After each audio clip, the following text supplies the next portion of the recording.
Makin bertambahnya pasien COVID-19 yang datang ke RS Darurat Wisma Atlet memaksa pengelola untuk terus menambah kapasitas ruang perawatan. Daya tampung pasien pun kini diambang kritis. Lalu seperti apa perjuangan para tenaga kesehatan yang harus kembali bekerja ekstra di sana? Sejauh mana lagi RSDC Wisma Atlet mampu menahan gelombang kencang kedatangan pasien COVID-19? Untuk menggalinya, saya sudah tersambung dengan Komandan Lapangan RSDC Wisma Atlet, Letkol Laut M. Arifin lewat sambungan telepon. Selamat malam Pak Arifin. Selamat malam, Mas. Baik, apa kabar Pak? Kabarnya sehat.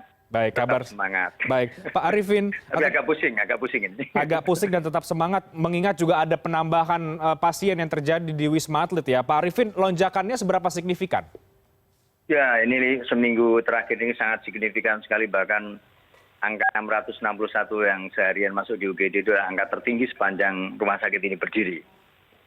Oke, dengan Jadi kondisi memang, ini? Ya, Silakan Pak Arifin dilanjutkan.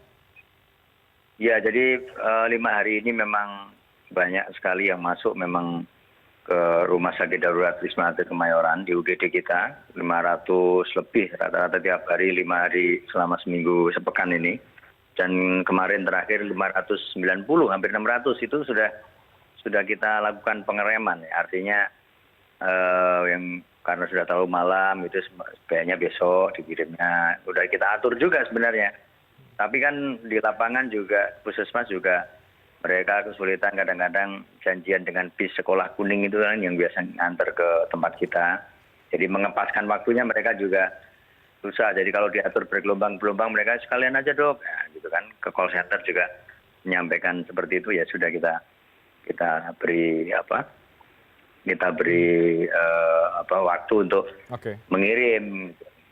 Jadi memang kondisinya saat ini memang crowded. Yang untuk hari ini agak mungkin mudah-mudahan agak agak longgar di sini mudah-mudahan karena kita pecah ke Tower 8 di Pademangan untuk hari ini. Tadi Pademangan juga sore tadi terpantau sangat padat sekali sampai malam ini juga banyak yang mengantar. Ya. Baik. Kondisinya crowded tadi menurut Anda. Persisnya sudah mulai sejak kapan Pak? Kondisi naiknya pasien yang masuk ke Wisma Atlet ini mulai bertambah? Ya kalau mulai bertambah kan 1 minggu setelah Lebaran sudah mulai bertambah. Kita pernah di angka terendah di 15% tanggal 18 Mei itu. 900 pasien kita ada waktu itu kita rawat. Namun setelah itu seminggu setelahnya naik sampai paling drastis memang seminggu terakhir ini paling tinggi sekali naiknya menukik dan masih stabil 6 hari ini sampai sekarang ini.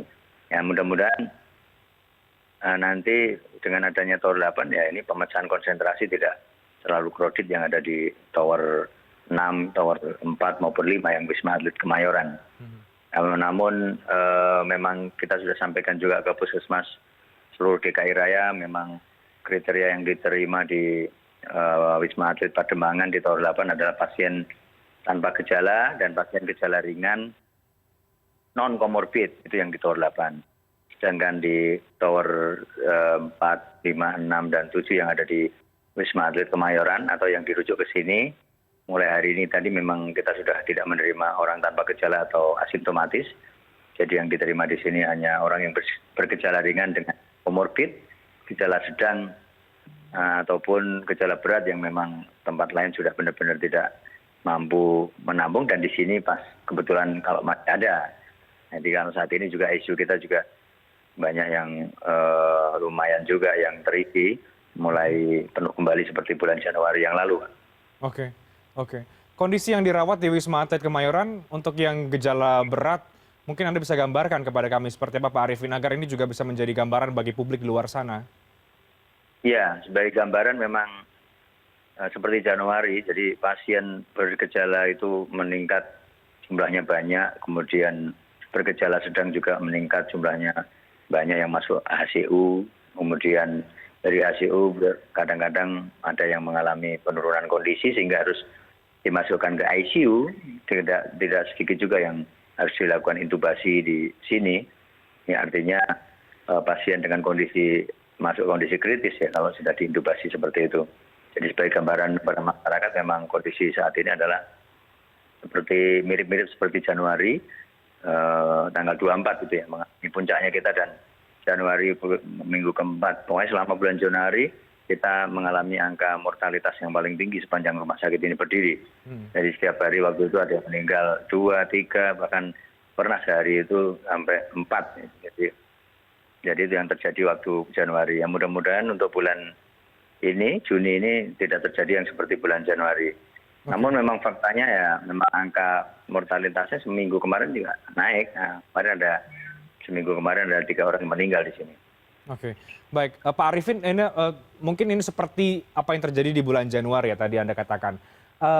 Dari yang terjadi di bulan Januari, mungkin sekarang sedang menuju ke arah sana, tapi tentu kita berharap tidak demikian, tapi kita bicara kemungkinan paling buruk. Artinya yang sekarang relatif kemudian sudah bisa belajar dari yang kemarin ya Pak. Artinya sekarang sudah relatif bisa melihat dan memetakan situasi terkait dengan kapasitas ya di Wisma Atlet atau bagaimana? Ya sebenarnya kalau memetakan situasi sudah dari dulu dipetakan kan. Artinya memang prediksi-prediksi seperti ini sudah diprediksi akan terjadi dan benar-benar terjadi. Sebenarnya ini menjadi pelajaran kita bersama bahwa memang kenaikan-kenaikan setelah liburan panjang ya, kita pernah terjadi di September dan di Januari, kemudian sekarang efek dari liburan lebaran panjang juga terjadi sekarang ini. Kalau pemetaannya ya, pokoknya pasien yang dirawat di sini kan ya, yang gejala ringan, komorbid seperti itu, gejala sedang naik. Baik. Kemudian yang di gejala berat juga naik, sehingga angka kematiannya meningkat gitu aja. Baik Pak Arifin, terakhir apa yang ingin Anda sampaikan Pak kepada masyarakat khususnya di DKI Jakarta ya, karena kemudian ini kasusnya meningkat cukup signifikan. Anda juga tadi paparkan bahwa yang masuk ke Wisma Atlet juga ini lonjakannya cukup drastis. Apa yang ingin Anda sampaikan Pak? Ya, saya selaku Satgas di Wisma Atlet Kemayoran, saya selalu menghimbau ke seluruh masyarakat, saya tidak pernah bosan-bosan, ya, bahkan sudah 1 tahun lebih kita bersanding dengan COVID-19 ini, jadi masyarakat tentunya lebih bisa memahami untuk kondisi saat ini benar-benar terjadi yang termasuk yang hektik lah, termasuk yang crowded. Ini harus dipahami memang kendalinya memang ada di masyarakat luas. Jadi sebagai hulunya kan masyarakat luas, jadi saya harapkan ya mulai saat ini memang harus benar-benar mematuhi protokol kesehatan dengan baik dan benar, itu harus dilaksanakan. Jadi efek-efek mungkin pasca lebaran yang memang faktanya banyak kunjung-mengunjung, makan-makan bersama, itu yang memang banyak menularkan dari COVID-19 ini. Jadi itu yang harus dipegang, bahwa protokol kesehatan itulah satu-satunya cara ya, selain dengan vaksin yang tentunya harus kita lakukan bersama semuanya. Ya, dengan 2 itu mudah-mudahan bisa mengendalikan dan bisa menurunkan angka dari positif. Oke. Itu. Semoga kita segera melewati masa-masa ini, Pak Arifin. Terima kasih banyak sudah berbagi informasi kepada kami terkait situasi yang terjadi di Wisma Atlet. Tetap semangat untuk Anda dan juga semua tenaga kesehatan yang saat ini bekerja dan juga bertugas di sana. Terima kasih banyak, Letkol M. Arifin.